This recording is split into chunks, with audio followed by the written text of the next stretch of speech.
Hey there, I'm Neil. My pronouns are he, him, and I'm the host of my new podcast, Pause and Rewind. I'll be chatting to changemakers, thought leaders, and role models who all share a common goal. They're striving to make the world a more inclusive place. And let's face it, we need it.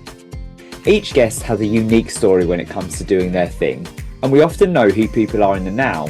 But how much do we really know about them? Pause and Rewind takes a moment to explore the experiences in my guest's life that led them to where and who they are now.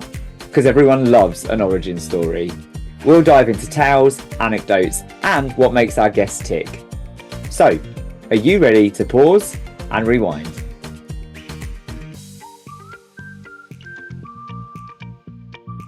Hey there, and welcome to this episode of Pause and Rewind, where I am chatting to my wonderful friend Olly Pike.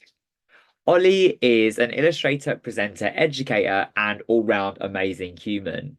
He's the founder and creator of Pop and Olly, and it's his company which is committed to LGBTQ plus edutainment for children, parents, teachers, and carers. With the support of a wonderful team, Pop and Olly creates videos, books, and loads of free resources that are used in primary schools across the UK and beyond to teach about equality, diversity, and help combat LGBTQ plus prejudice before it begins to form. I absolutely love what they do. I've got to know Olly over the last year and a half or so, and it's always brilliant seeing him and seeing him recognised for the amazing work that he does. And I was really, really interested to chat more to Olly about how this work began. And I know a little bit about his story already, and I'm so excited that you get to hear it here on Pause and Rewind. Olly, like myself, is a lover of storytelling, and he does it with such a playful nature, passion, patience, and a ton of energy. So you're in for a great conversation. We do chat about, some of the issues around growing up as a queer kid, particularly around shame and having to police and edit yourself. So do take care of yourself whilst listening. But yeah, really excited for you to check out this conversation. So enjoy. Cheers.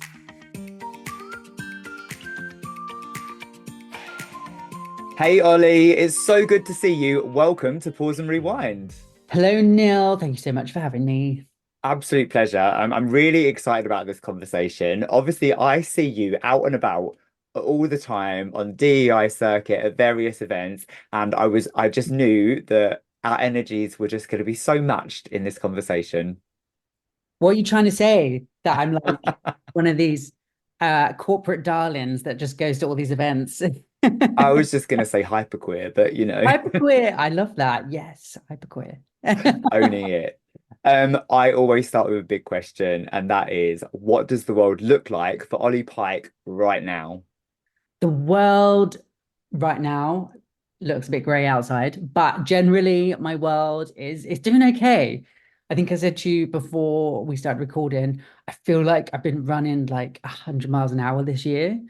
And it's just started to ease off. I feel like I'm just able to push down on the brake a little bit and not go as fast because it's been mad. It's been mad, like trying to run my company, trying to like make sure um everything stays afloat, doing a new book, looking after kind of like people that work with me. I mean, it's all amazing, don't get me wrong, but it's been a tough year. And I think everyone in our kind of sector, the LGBT plus slash activism slash charity sector, have when I've been having the conversations, we've all been saying the same thing that it's been tough. It's been a tough year, but I think I'm pleased to report that things are slowly on the up. Fingers crossed, because you're right, it has been tough. It feels relentless. And I feel like a lot of it is this anti-woke, anti-LGBTQ plus rhetoric that we're constantly battling. And you recently had an event that focused on the future of LGBTQ plus education. And I'm really keen to hear from you as to, with Pop and Olly and everything you do, how that's been impacted by that rhetoric, but a little bit more about the change that you're seeing. Yeah, thanks, babes. Should I just give like a little background info about my company? Yeah, tell us all about Pop and Olly. I'll give you Yeah. an intro, but yeah, So, in your okay. words, how would you sum up Pop and Okay. Olly? I'll do my little elevator Love pitch. that. So yeah, in a nutshell, Pop and Ollie is an LGBT plus edutainment resource I for love children. that word, Yeah, edutainment. it's like education and entertainment put together. Wild. Edutainment resource for children, parents, carers, and teachers. And my videos and books have been used in primary schools across the UK and beyond to help teach about equality and diversity, whilst ultimately helping to combat LGBT plus prejudice before it can begin to form. So I produce lots of books and videos with queer characters in, LGBT plus characters. There's a lot of like fairy tales actually, maybe like two princes that fall in love or princesses that marry each other. And they basically get used in primary schools with children from ages 5 to 11 to help tackle homo, bi, and transphobia before it can begin. Um, yeah, so that is my company in a nutshell. And then what was the second part of the question? Just focusing on kind of like, your recent event, which was amazing, like such a beautiful event, Yeah. focusing on the future of LGBTQ plus education. And just, when we've seen the rhetoric, we talk quite a lot in these circles and these conversations around the impact of Section 28. And we're currently dealing with quite an anti-woke slash anti-LGBTQ plus, anti-DEI rhetoric and Mm. sentiment in the UK and way beyond. So how does that impact your work? And what changes are you seeing in terms of progress? Yeah, it's really interesting because it's like this work. I've been doing this work for quite a while. I've started on YouTube, had my YouTube channel for over 10 years, and I kind of fell into this work, but it was easier to do like 5 years ago because I don't know, it just felt like the world was getting more liberal and liberal. Um, and I was going into schools more, like I wasn't as getting much hate, but then I think 2016 came along and people started to feel more emboldened. We saw like a big rise in like the far right. And that's when I started getting a lot of hate online.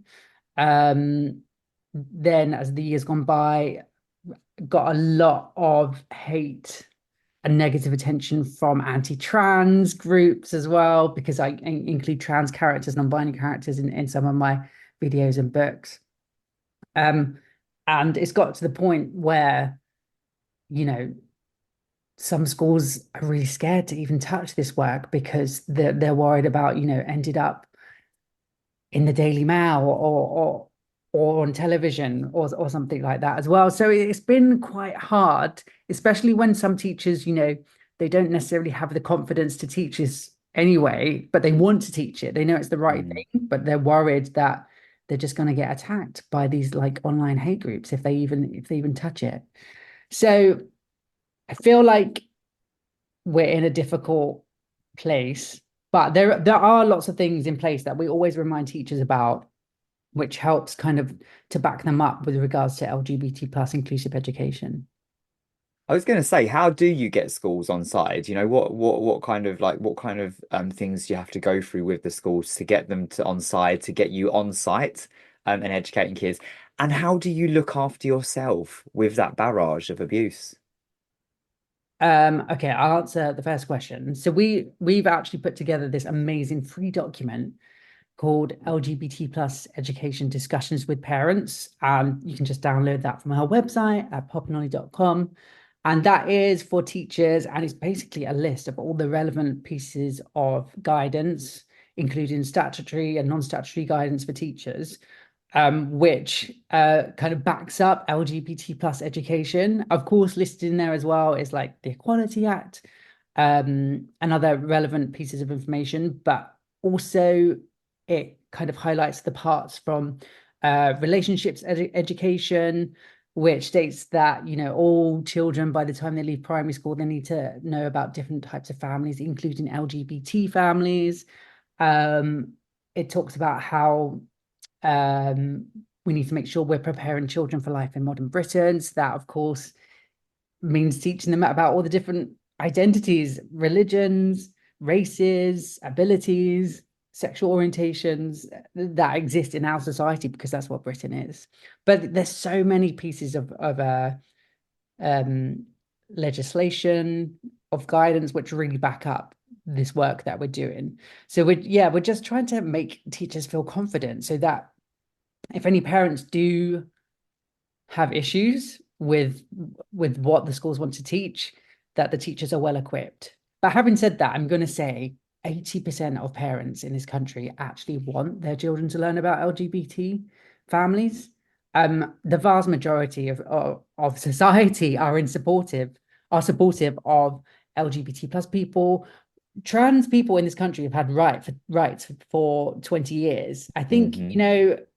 that's a big thing. If you were to listen to the media, you'd think, this is all a new thing. People are changing genders. And it's like, well, actually, trans people have had legal rights in this country for 20 years. That's a long time. Yeah. That isn't just yesterday.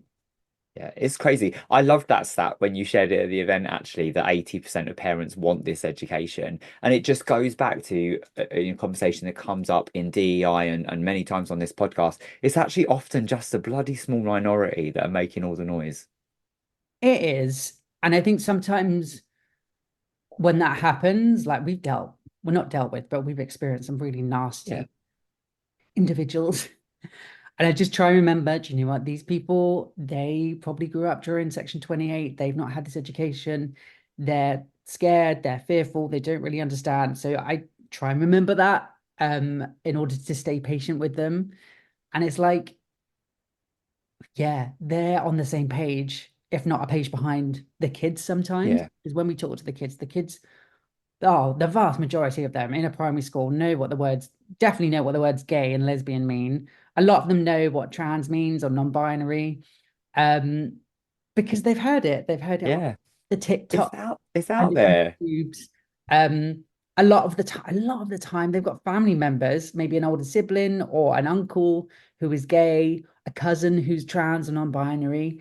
So it's not like we're introducing them to these brand new like ideas that we've just made up. Like a lot of the time, these children already have people in their lives that they interact with who Yeah. are LGBT plus.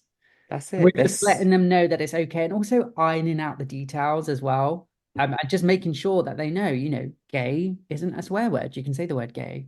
Yeah. I had a really lovely experience last week actually going into a school and because I do author visits and just chatting with like key stage 2, and I was like, oh, what did you learn from my session? And they're putting their hands up, and one like little boy, I think it was like year 4 or year 5, he was like, that it's okay to be gay. And I was like, oh my God, yeah, amazing. And he just said that in front of like 200 other kids, and it's like, that's really powerful for every other kid that's sitting in that room to hear kind of their peer say it's okay to be gay. So Yeah, that's beautiful. Thank you for sharing that because it is just a great real life example of the fact that kids are so aware, but they're also so accepting in their own right when they're left to that.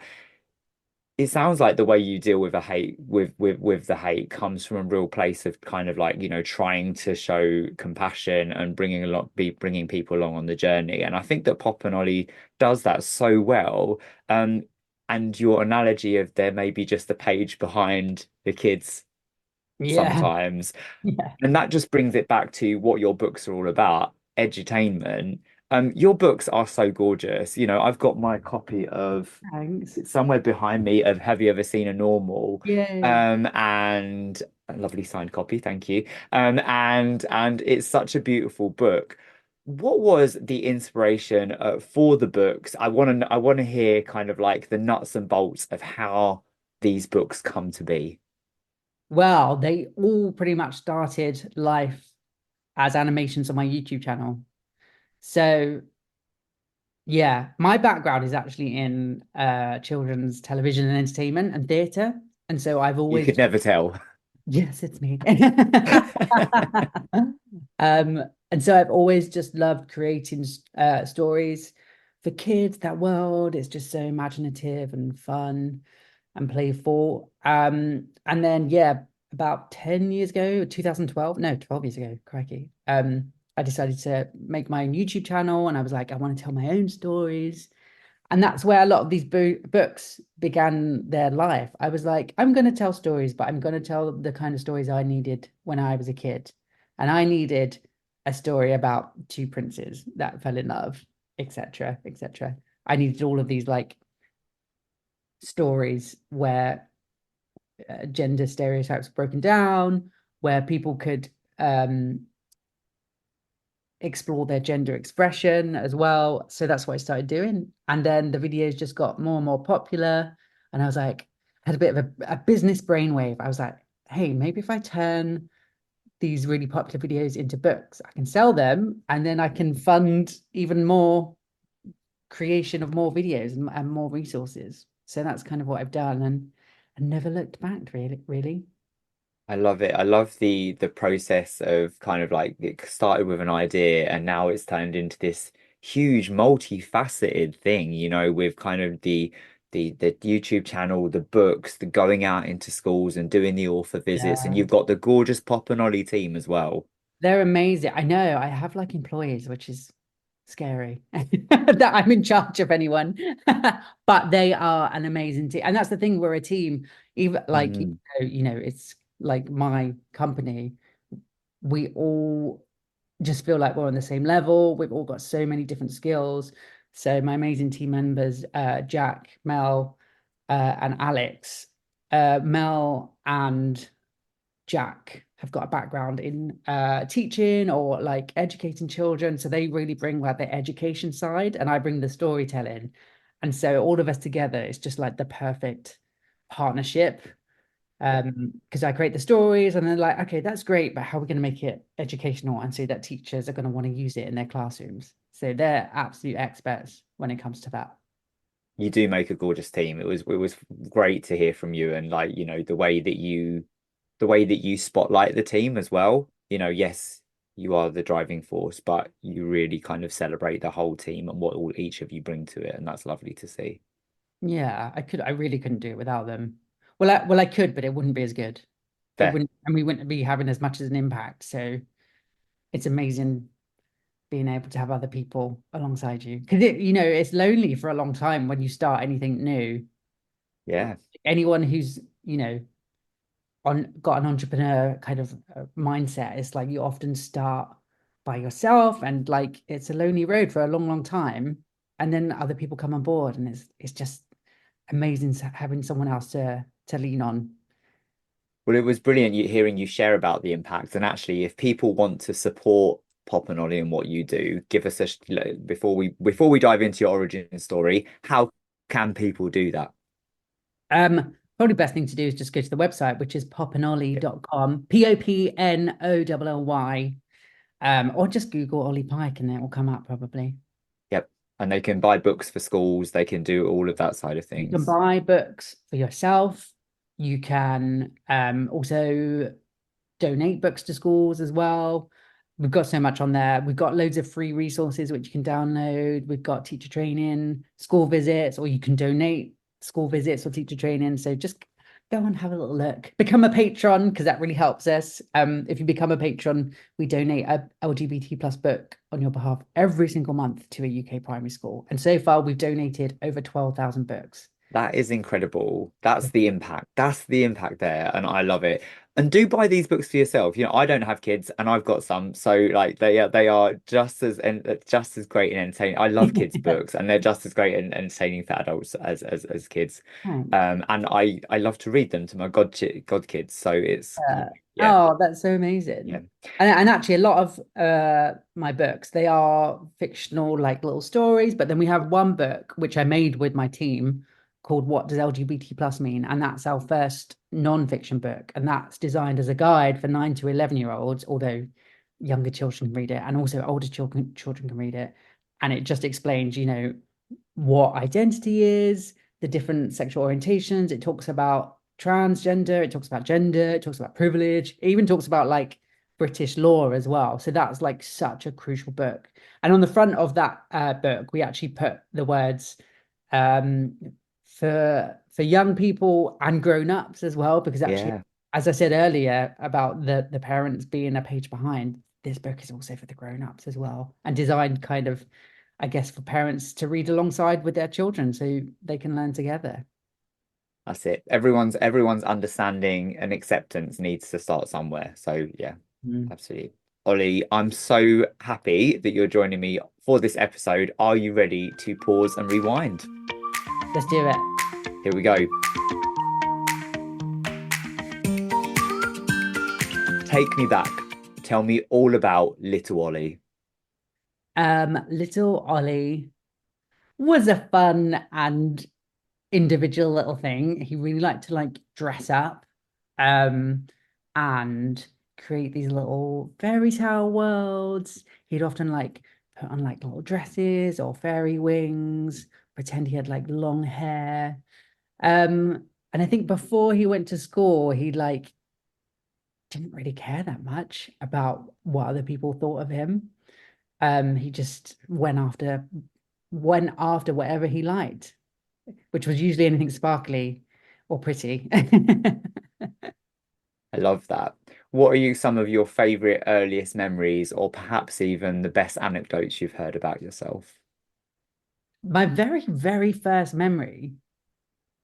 Okay, I was a bit of a high achiever, even as like a really small human. Because apparently I used to climb out of my cot when I was like, Okay. I think my mum said I did it when I was like 10 months old, which is ridiculous because I don't even think that's possible, but apparently I did. But one of my very first memories is I remember climbing out of my cot and running into my sister's room and grabbing, it was either my sisters or my cousins who were staying over, like grabbing her like these like mint green high little pretty high heel shoe things and putting them on. So that's like my earliest memory. So if that's my earliest memory, you can probably imagine where life started going for me after that. But I think that demonstrated how, yeah, I didn't really care at a young age. I just wanted what I thought was nice and cute. Well, I mean, there's absolutely nothing wrong with that. And I think that what we're seeing, particularly online, is more parents kind of leaning towards that. I'm just going to let my kid have what they want. And like, Yeah. if that's what they like, there's a real beauty in that. And it's so simple. Yeah. And it's like, I think my mum and dad were, this was a different time. This was like, late 80s.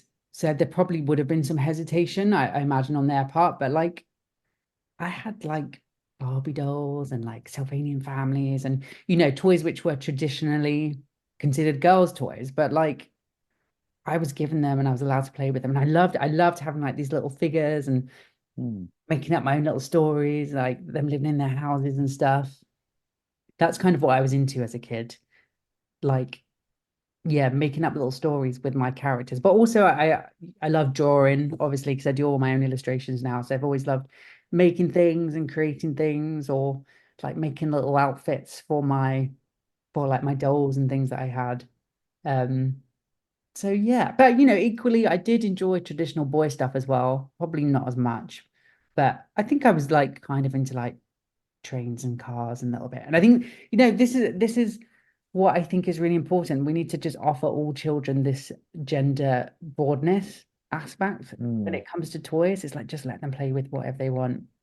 There isn't, this is what we say to the kids, that there aren't any boys' toys and there aren't any girls' toys. There's just toys. The same with clothes, the same with Yeah. props. Like you don't have to pick one side, like enjoy whatever. Absolutely, putting kids in boxes, and it sounds like we were so similar. I loved dressing up, I loved being imaginative, I loved my drawing, I loved my wrestling figures, in the same way that I loved my Care Bears. So Yeah, it's kind of, it was when you try and box people in, that's when the whole self-doubt and the shame yeah. starts to come into play. What were you like at school? And I know, having heard you talk about your story before, that was a shift. Yeah, what was I like at Scott? Um, I was incredibly obedient. I hated the idea of like being told off or anything. So like I would never step a foot out of line. I was absolutely terrified of getting in trouble. And I don't know if that's like related to this kind of sense of shame that I felt about who I was. Maybe it is, maybe it's something different, but I remember getting shamed a lot by the other children when I started school because, I would pick up the wrong toy to play with, or I would choose the wrong color, Mm. or I would like be playing with the girls more than the boys, and other kids would be, gender policing me on that, saying like, oh, you can't play with them, you need to play with the boys, or you can't, you shouldn't play with that toy because that's for girls. So, I very quickly learned as a 4 or 5 year old, which is such a young age, to like edit and filter myself. Yeah, And I think that's so common, especially for like young queer people. It's like we really adapt really quickly to what we think is like societal norms. Yeah, I guess it's like a survival thing, isn't it? absolutely. And you don't necessarily have the language or the experience to know what you're doing, but that policing starts so young and continues and progresses and it becomes more extreme. Going from that shift of, being this free kid running around in pink sparkly things and that joy through to feeling that shame. What did you think about the world around you? Must have been quite a confusing time. Um, I think as I got older and kind of understood these societal expectations of being a boy, I think I'm what I thought more about with myself and how there was something wrong with me because I genuinely thought something had got mixed up, like whilst I was being made, like biologically, I was like, something's got crossed over because, you know, I much prefer doing what all the girls are doing. Mm. And I really don't like playing football or like playing like rough and tumble. And I knew like I didn't behave like a lot of the other boys. Um, so I thought I was broken for quite a long time, a really long time, because I guess I didn't have the language or the understanding that actually it was okay to like whatever you want. Um, and I think I just kind of got on with it, but secretly had this other little secret imaginative life. So like I would secretly still like play with Barbie dolls or like secretly dress up as well. Um, yeah. And so I think I survived, definitely. But it was a bit of a double life, Yeah, a long time. And I yeah. remember even like as I got older and became a teenager, I took a huge interest in like theatre and I started going to dance lessons and doing that a lot. And I was actually really good at dancing. So much so that I went on to be a professional dancer. But at the time, I again, this was like the 90s, and it's like boys didn't dance back then. This is before kind of like Mm, Britain's Got Talent, and we had like a huge kind of um I guess renaissance with regards to like boys dancing. This was when it was I did it at a time when it was not cool. So I used to, again had a bit of a double life and I would cover that up and not tell my best friends like what I did in my spare time. Or if I did, I was like, oh, it's just like acting, like I wouldn't admit that it was dancing. yeah, Then it all kind of eventually came out, I think, because I went to dancing with one of my friend's sisters or something. And then it kind of all came out that, oh, Ollie goes dancing. And in a weird way, like that was kind of me like coming out yeah. at school because it just wasn't possible to come out as gay when I was at school. Partly, obviously we had Section 28, but also just no one came out in the 90s at school. No, But would I have kind been of, it would have been so. I mean, yeah, I yeah, can't imagine it. I mean, it was people outed me way before I kind of came out myself. yeah, yeah. I mean, I don't know what would have happened. I didn't know of anyone that had come out. I don't think I even knew of anyone who was gay. I just knew it was a bad thing when I was a teenager. But weirdly come like I kind of came out as a dancer. And I don't know, that kind of looking back now, that was kind of like a bit of a metaphor for me, like coming out as gay. Because like a lot of people accepted it. And of course there were a few people who didn't and like was like, oh, perf or whatever. But on the whole, it was actually okay. And then Yeah, actually I was able to kind of share my talent with them in the end, and they really respected what I was good at. So yeah, that was an interesting experience. yeah. Were you able to vocalize some of those, confusing feelings around feeling broken with your family? No, no, not really. No. No. Have you since? Um, I think a little bit, yeah, because obviously they've like come to my talks and stuff and heard me talk about it. And I think, in particular, I think my mum feels quite sad that that's how I felt and felt like I couldn't tell her. But, there was another complexity to it, and that we were like quite a religious household and that we went Mm. to church every Sunday. And that was like a big, big part of our family culture. And obviously, I was getting the messages when I was at church that you can't be gay, Yeah.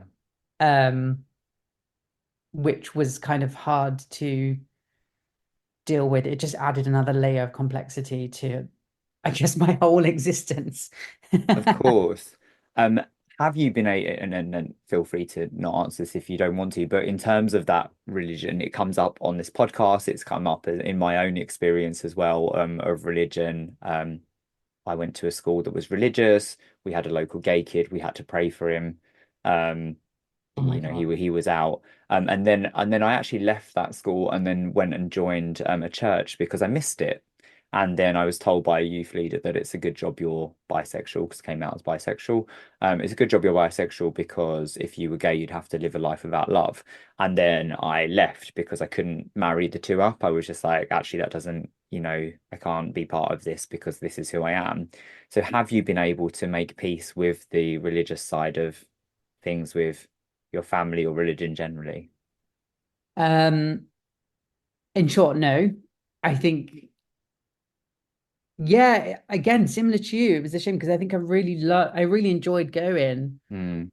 more for the social aspect. Same. Like it was nice having like friends outside of school and everyone was a little bit nerdy and I like kind of really got along with everyone and we had like I have some really fun memories, but I don't know, religion is interesting. I just Hmm. find the whole thing quite interesting now. um and just how religion kind of works and runs itself, because I think I started going to church when I was like 5, so I grew up in it, and so it was just part of my life and I just accepted it for what it was. I didn't really ask too many questions. I was like, I just listened to all the sermons or whatever the youth people were saying. I was like, oh, yes, yes, Jesus died for our sins. Yes, yeah, yeah, yeah. And now I'm an adult. I'm like, but why? Yeah, bit more I feel questions like I about it. question it more now. And it doesn't, I don't know. I'm scared to say this, but it doesn't really make sense to me. No, But that's okay. I'm like, I think it's amazing that people have religions, and I really admire people's, connection to their deities or whatever, Yeah. they are they feel like they're a part of. I think that's amazing. I think for me, that particular religion, I feel like I've shut the door on it because it's not right for me. No, and I think that's okay. And I have friends that are religious and I'm not anti-religion at all. I think that faith is a beautiful thing to have. And but for me, I've just chosen to not pursue that now. It just doesn't fit with who I am. But you know, Yeah. I it's a feel like comp that I feel like the door was shut to me. right. And so I walked away from it. And Yeah. now I feel like churches and Christianity is becoming a lot more liberal and Yeah. accepting. And they've opened the door, but I've not wanted to go back in. Yeah. And that's a choice. And unfortunately, I think that religion has caused that pain for quite a lot of people. But I think if it's definitely a personal choice, and it comes down to quite a complicated relationship for some of us that have been part of that, and then decide that actually who we are and living authentically Yeah. is quite frankly more important to us. Are you happy to talk a little bit about teenage Ollie? For many of us, it's a time that we know changes in our bodies, first heartbreak, many realizations in the world. What does the world look like for teenage Ollie? Yeah. I guess I already touched on it when I spoke about I had to The come out as a dancing. dancer. Yeah. But I don't know. I don't think I actually fully developed until I was like probably past school. I mean, I'm still quite small. I think I've just always been quite boyish, but I guess the first person I really kind of fell in love with, I've actually made like a cute little video about it on my YouTube channel for kids. So it's a very like Love cutesy, that. family-friendly video. And it's like actually me in person, but I've done little animations of like teenage me and like I think I've called it like my first crush. And it just kind of talks about how I felt. Just because there's nothing like that for kids. No. And I just think it's really helpful and interesting for young tweens, like 10 plus to be like, oh, that was a boy who fancied another boy when he was a teenager. And, because, there are young people who feel like that. Yeah. But yeah, my first love, I think well, it wasn't my first love, my first crush. I just fell in love with this boy from like my theater group. Um, and yeah, just wanted to get like really close to him and like text message him and nothing ever happened. I never came out to him, but years down the line, I found out that he came out as gay as well. And I was like, damn it. Why can't we just come out to each other? But by that point, I wasn't really interested in him. But he's a lovely guy. So yeah, I think it would have been nice to have had the whole Heartstopper experience, which, we're seeing very much now on Netflix, which is such an ideal version of what could be. And I'm so grateful that, Alice Oseman's written these amazing, lovely stories and that young people are getting to see these queer teenage romances because, that would have been life-changing for me if I'd have been Absolutely. able to have that experience. And we see on Heartstopper, it's not perfect. Nick and Charlie still having to navigate difficult situations, but the fact that they are able to have that teenage romance, which so many cisgender and straight people get to experience, we often get denied that as young queer people. Yeah, no, I agree. I went through a very weird period of watching Heartstoppers because at first I was like, I'm not enjoying this. It feels really uncomfortable, and actually, I'm not liking it. It's too mushy. And then I just realized it was just pure like I wish I'd had that. It was just Yeah, that. It was just that I really wish that that had been available to me. Things would have been so different. yeah, yeah. Yeah. No, Instead same. of queer, instead of watching Queer as Folk, quiet at night and Oh my God, programs like same. that. Yeah, This Life and programs like that. Um, Also, talking about queer as folk, at the time that was groundbreaking for adults. yeah, I think when you're a teenager and you're exposed to that, that's the only yes, thing you're seeing as a young person. That is full on. It's a little bit terrifying as well. And it's yeah. like, oh my gosh, is that like what my life's going to be? Um, so I think it's nice that we're actually seeing like young people are seeing the representation that's aimed at them. Yeah, there is another way to be queer. It's not just this. There's this, there's, There's options. it's the diversity. There's joy, Yeah, there's everything. yeah, yeah. Fantastic. What talk to me about what the next steps were then. What did later education look like, slash early career? Yeah, so being the fantastic dancer performer that I was, I went to theatre school. Kind of, it was like in Greater London, and I think that I have so many mixed feelings about this school that I went to because on one hand, I made some of the best friends ever that I just will have for life, and it's meant that I was able to go on and have a really amazing career in theatre and dance, being in the West End, being on television. However, at the same time, it was one of the most traumatic experiences I've ever had and wouldn't wish it on anyone. Um, so it's a bit of a love-hate relationship with the whole theatre school experience. It was very old school. So Hmm. I'd just come from like sixth form, where you leave school, and then I went to like a separate college thing where I just started to feel like an adult. Yeah. Um, at 16, 17, 18, being treated like more of an adult. And I was like, okay, this is cool. And then I went to this theatre school, and suddenly they were talking to us like we were 5-year-olds again and terrifying us and traumatizing us for the sake of you know, um neat lines or like pointed feet. Okay. Yeah, it was yeah. I think I'm pleased to report that it isn't like that anymore. It's a I think they treat the attendees a lot more like adults now, from what I've heard. But I know when I was there, it was occasionally traumatic. Was that the case for all? Did you all feel that way, and were you able to support each other through it? Yeah, I don't think at the time we realized how we were being treated. Hmm. We just, that was dance school, that was theatre school. Right. It wasn't just the one I was at, it was all of them. There was often these old school ballet masters or mistresses who, I don't know, had, trained under some Russian ballet company, so proper old school, and they would kind of bring their experience to teaching us young people who actually wanted to go into musical theatre rather than ballet companies, but they would kind of treat us the same way they were treated. And I don't know if it was the right approach because it really, again, just shamed us. It was all about Mm. shaming. And this has been like such a running theme through my life, this idea of shaming.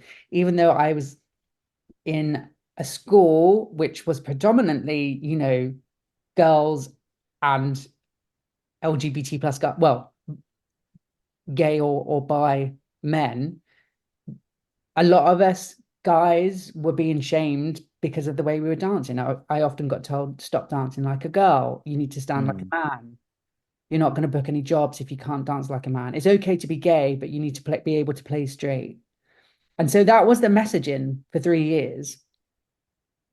And I I just found that really hard because it was like I'm not naturally a manly man. I am who I am, and I think I'm quite gentle and soft, and that's just my character. Um, and so I did find it quite hard, again, like putting this filter on and editing myself, trying to be something I'm not. Um, yeah, so that school was difficult, but I came out of it a really technical dancer. I came out with a lot of talent, but not a lot of confidence, Yeah. which How is did you build that up? it's taken me years to build up that confidence, absolute years. Um, I think I was more confident going into that school, Hmm. but I didn't have the technique that I needed to make it in the industry. And then I left and had this amazing technique because it was a top school, but I just didn't have the confidence. And I don't know. I feel like I think it's just naturally as you get older, you get more confidence. Yeah. You give less of a shit, right? You kind of that comes into play. Um, I'd love to know what your early career was like and whether that lack of confidence that was a result of that traumatic experience impacted your early career and opportunities. I think so. I I did successfully, gain some jobs. Um, I was in We Will Rock You UK tour and in the West End as well for a couple of years, which I absolutely loved. And I did various other like UK tours and theatre shows. But I just think my confidence was really down, especially when it came to auditioning, because I just feel like I Mm. couldn't do it. And also, again, theatre, I found quite toxic because it was like, again, I'm pleased to report, I think it's like different now, but especially with some of these kind of old school musicals, they wanted the men to be men. And it's like, and I was going up for jobs like seven brides for seven brothers. And I'm like, I don't know if I, can pull off that whole like, I'm a man and I want a bride vibe. Yeah. Because when I was auditioning, there wasn't really the shows that we're seeing now. There wasn't everybody talking about Jamie. Um, yeah. And Juliet, was a great one. The non-binary character in and Oh, I didn't Juliet see was that just one, but such a beautiful character. yeah, it was again, it was like, that's probably why my school was trying to prepare me like that, because at the time the industry was like, you know, the men are men in shows and the women are women. And I think, you know, eventually that's what inspired me to just to create my own YouTube channel where I could literally Mm. just be me. But that's not to say, I had some amazing experiences being in theatre. And I think I'm talking a lot about, the negative experiences, but, I had amazing opportunities as well. And it was exhilarating. I got to be on stage with like Brian May and Roger Taylor, who are members of the band Queen. Um, and I felt like a rock star at certain moments. And it's just like, you can't compare to those types of experiences. Yeah. Do you So miss it? do I miss it? And would you ever go back? No, honestly, as much as I did love it at times, I watch a musical now.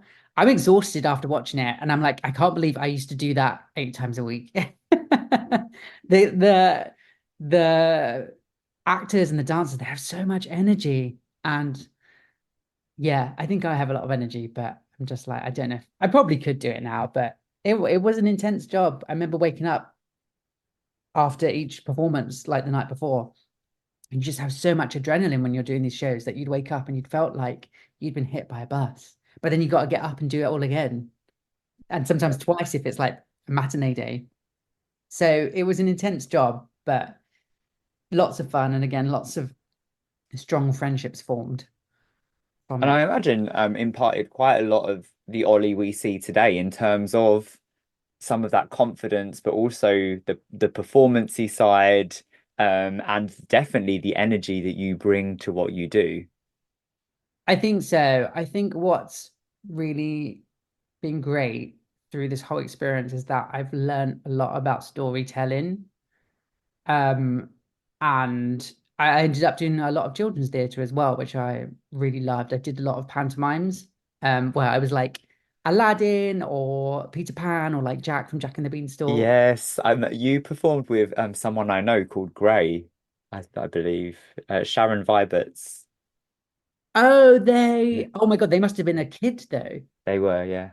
Oh my gosh.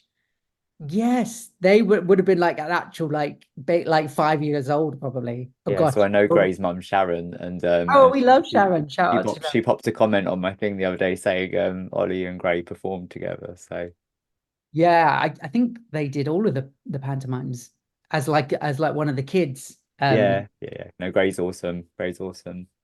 But we but I really loved those pantomimes because again, panto's a little less intense than being in the West End shows or the UK tours. Like you can get away with being a lot more relaxed and it's a lot more fun.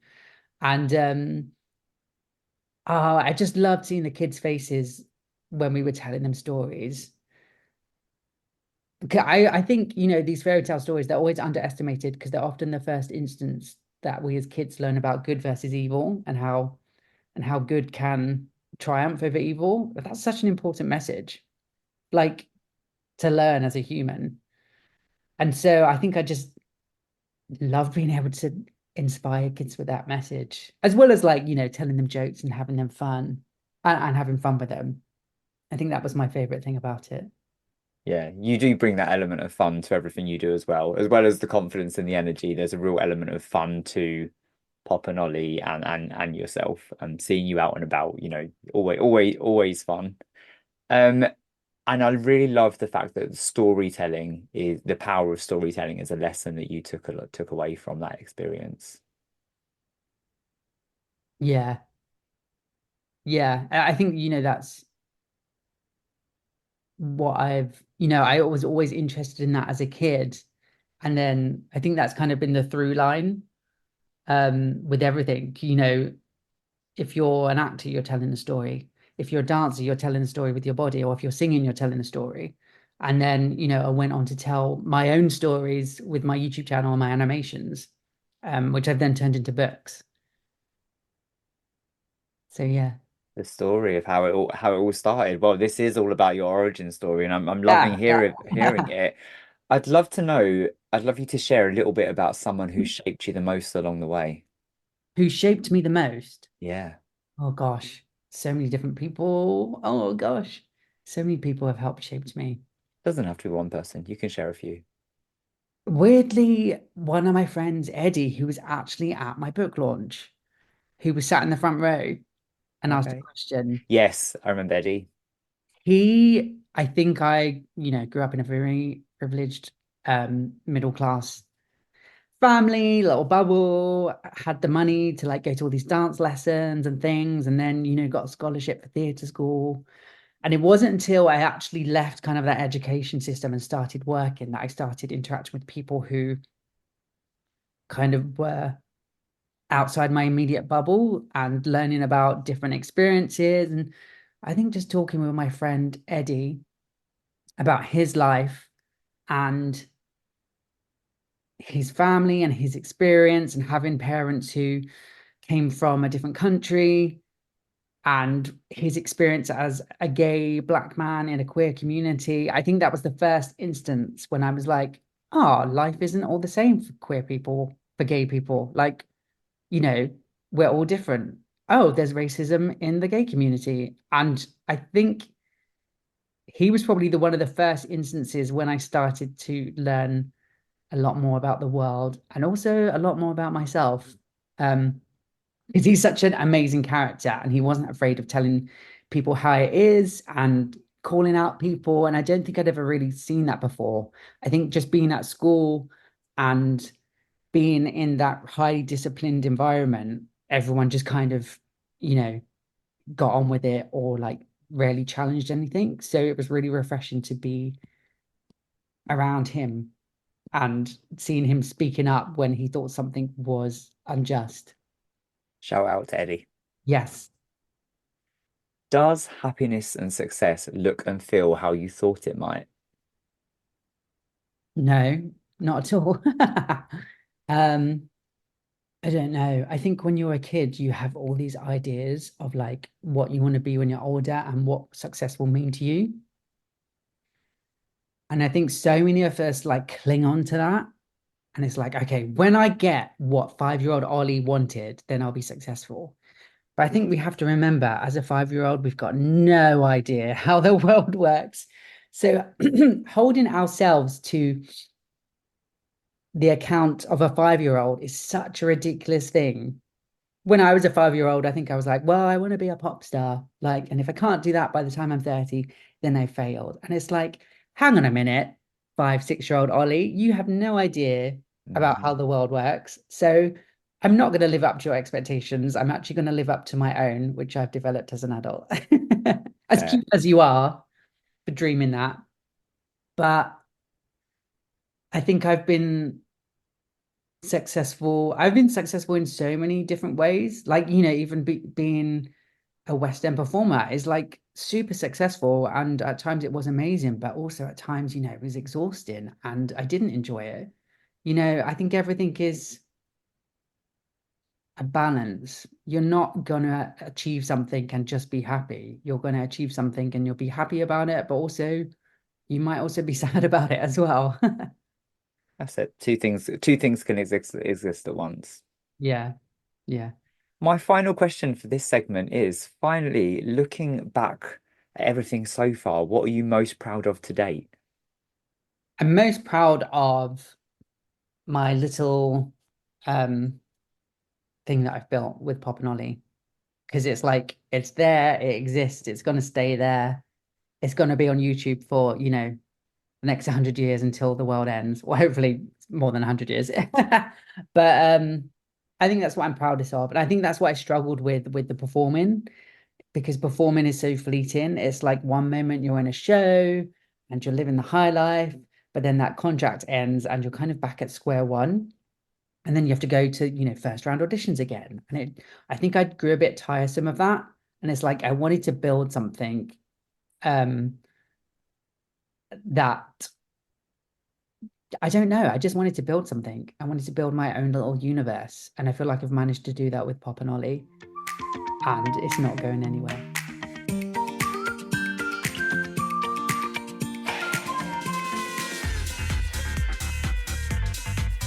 The House of Happiness is London's ultimate sober clubbing extravaganza. We're led and delivered but created for all, whether teetotal, sober curious, or just taking a booze snooze. We love a day rave, and on a Saturday afternoon you can expect banging house tunes, DJs on decks, dancers on podiums, and a fully stocked alcohol-free bar. flamboyant, bold, with a glitter station to boot. We're all about safe, inclusive fun, and we even have a pre-meet so that you can make new sober buddies before you hit the dance floor. Grab your tickets from Instagram now at House of Happiness Official, and we'll see you on the dance floor.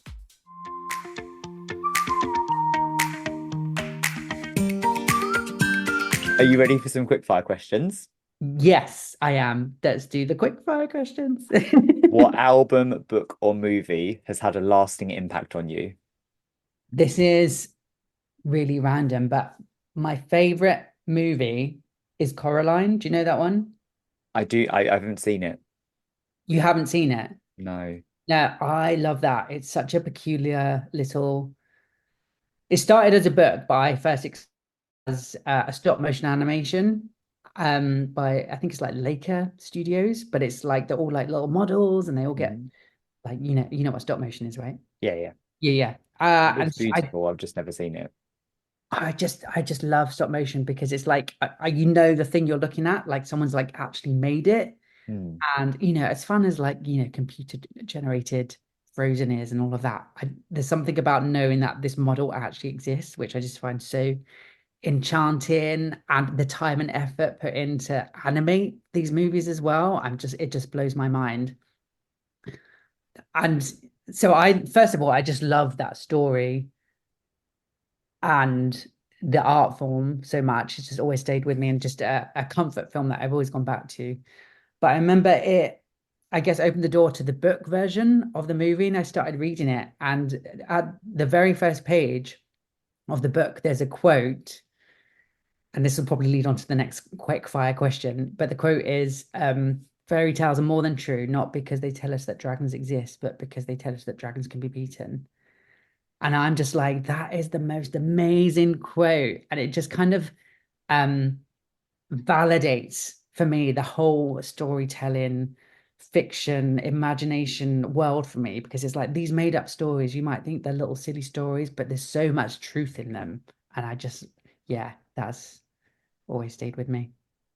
I am such a big believer in the power of storytelling, and I think storytelling is something that is so over and often so often overlooked. And for me, this podcast is a form of storytelling. Mm. Organizing events is a form of storytelling. So I love that. And the next question, which rightly so, is what's a quote that you live by? Repeat that quote for us because I do think it's so beautiful. Yeah, fairy tales are more than true, not because they tell us that dragons exist, but because they tell us that dragons can be beaten. And I love that you live by that. Yeah, yeah, I do. When you think of the story and your own story, you can just see that in terms of overcoming that shame. And shame is something that you talk about such a lot, but also the building up your confidence and building this little universe. Yeah, and also, I don't know, however bad things get, I always kind of come back to that. Like, I know we were talking about how it's been a difficult year, but I don't know, in the back of my mind, I'm always like, yeah, but like, it's not over. Good always triumphs. I feel like, yeah, I have to believe that good always eventually wins. Otherwise, I don't know. I think it's just my hope that I have, really. My sense Yeah, of hope is that good always triumphs. don't lose it. What's one that you'd put in the bin? I think you've had this before, and even you said it, it is what it is, does my Yeah, head in. yeah. I feel like I catch myself saying it a lot though. Oh, it took such a lot of work for me to stop saying it, and it still slips out occasionally. But yeah, straight in the bin. It's like such a non-statement. I'm like, okay, well, that's not helpful, No, babe. babe. What's been the best adventure of your life so far? Um, Starting my YouTube channel and like just seeing where that has taken me the past 12 years. Like that's been the best adventure because it just feels like there's just so much to it that I've done with it. It's like, I've been into Parliament and spoken to MPs. I've done a Today at Apple. I've been on television. I'm an author. I've won award. It just feels like anything's possible with this Pop and Ollie adventure. Well, hey, long may it continue, and I know that it will. What three words would you use to describe you and your origin story? Playful, Fantastical, and Brave. Playful, fantastical, and brave. Yeah, I love those. Feeling those those for you. guys. Pretty well. Let's fast forward a little bit. What exciting things do you have coming up? What am I doing? Um, yeah, I'm kind of putting together these. Well, I've already started doing them. They're like author visits for schools. So now my new book's out. I guess I'm kind of touring schools with that book, and I'm actually doing them for free for schools in London or Greater London. But if you're outside of London, you can still get in touch because we'll see what we can do, whether it's like an online version or maybe there's a couple of schools in the same area that want to visit. But so I'm kind of prepping and planning them. What else are we doing? Just continuing to create more resources. I'll probably be doing another book next year. The aim is to do a new book every year. Um, yeah, so much going on. It's exciting. We're going to continue to donate books to schools. Yeah, I just feel like we have so much going on now all the time. It's nonstop, honestly. It's It great. is. It absolutely is. But it's always so joyful to see it. I love it. What brings you joy? Um, little tiny baby animals. Okay. Any animals particular? My favorite, well, this is actually what I tell the kids when I chat with the kids, I do like, here's some facts about me. And I'm like, my favorite animal is monkeys. In particular, the Barbary macaques. And they're my favorite kind of monkey, but especially the baby ones because they're just so cute.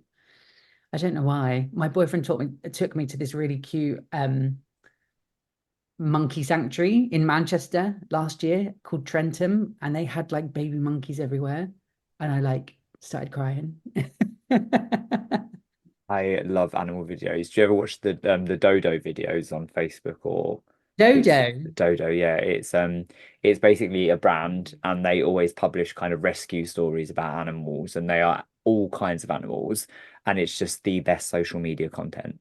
Oh, no, but I'm gonna go and like immediately follow it. Yeah, I try Do to like only watch and like videos of like um animals when they're like in the wild or if they're in a sanctuary because there's a lot of like it's annoying because there's a lot of cute videos of like little monkeys doing things online, but you're like, is this legitimate? Have they yeah, been like stolen or something or taken away? I don't know, and it really makes me panic. So I try not to engage with them too much. wholesome content. I'm gonna send you some Dodo videos because they always have me in tears and I'm not a particularly emotional person, but give me a video containing an animal. Yeah. Buckets. What takeaways do you have for anyone listening wanting to create something that fosters and empowers inclusion?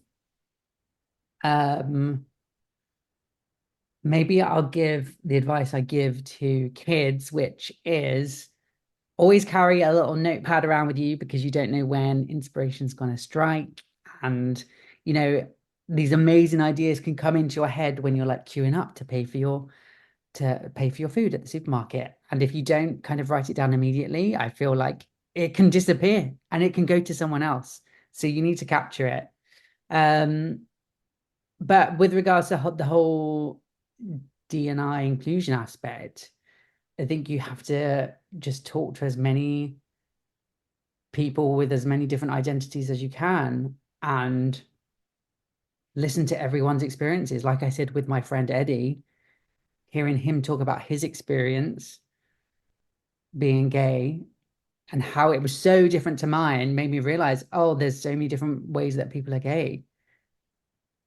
And I think it's so important that we include as many voices as we can in the work that we're doing if we are going to do D&I work. Fantastic. My final question for you, Ollie, is this. Do you have any words of encouragement or wisdom for anyone out there to help them get to wherever they're going? Oh, something I like is finished, not perfect. And so this is actually also another little saying I live by, but it's like for such a long time, I was like, I can't put this out because it's not perfect. And then after a while, I heard the saying, finished, not perfect. And it's like, sometimes things are finished because if you keep going until it's perfect, you're never going to put it out. So sometimes you have to like put things out. And another really good thing I heard was like, if you're not embarrassed about your first product or episode, then you put it out too late. Okay. And I think that about, my first book. I'm like, I look at some of the pictures, I'm like, oh, I would have done this differently. Oh my gosh, this is a little bit embarrassing. But you know what? I put it out. And if I hadn't put it out, if I'd have waited until now when it would have been perfect, that's 10 years gone by. So just get going with it, hun. I love that. So many important lessons. And thanks for everything that you do, but just encouraging us all to think a bit more playfully and creatively. Yeah, and just bringing it back to everyone starts on their journey somewhere. Exactly. Thank you for this therapy session, Neil. It's been really great. I feel like I've got a lot off my chest. Oh, well, listen, it's always so brilliant seeing you, and I'm sure that we'll see you very soon. Thanks, Well, Ollie. I'll see you at the next, queer event where we'll be corporate darlings together. Hyper quiz. Hyper quiz. Yes. Okay, let's do it. That's the new podcast. Hyper quiz. Love it. I'll see you soon. Cheers. Bye.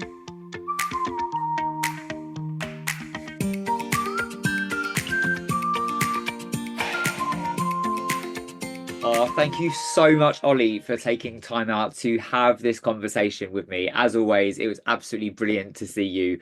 Ollie and I share a real love of fashion, and we're always chatting about each other's looks. And I've always got wardrobe envy when I see Ollie out and about. And I just love Ollie's energy and the way that he brings that into everything he does. I love those three words that he uses to describe his origin story: playful, fantastical, and brave, and how he really tries to instill that in his education, the way he educates kids and again teachers, parents, and carers. And yeah, like one thing that stood out for me is the way Ollie said how how it's the adults that are often one page behind the kids when it comes to their awareness and understanding, but ultimately their acceptance. That statistic still stands out to me. 80% of parents want LGBT inclusive education for their kids, and it goes to show it's really important to hammer that home, that the resources through the books, the guidance, the support that Ollie and his wonderful team provide are so important. And it's fantastic to hear about little Ollie growing up. And yeah, how he has taken his own story and overcoming the shame and been brave, and uses his talent, his energy, and his passion to provide what he needed as a kid. So, Ollie, I love what you do. Keep up your amazing work. Keep on channeling that joy, whether it's instilling in kids hope, and that lesson, the good prevails, through to tiny baby animals. I hope that you enjoyed this episode. Thank you so much for listening. Please like, subscribe, share, comment where you can, and help bring these amazing conversations to a wider audience. Cheers.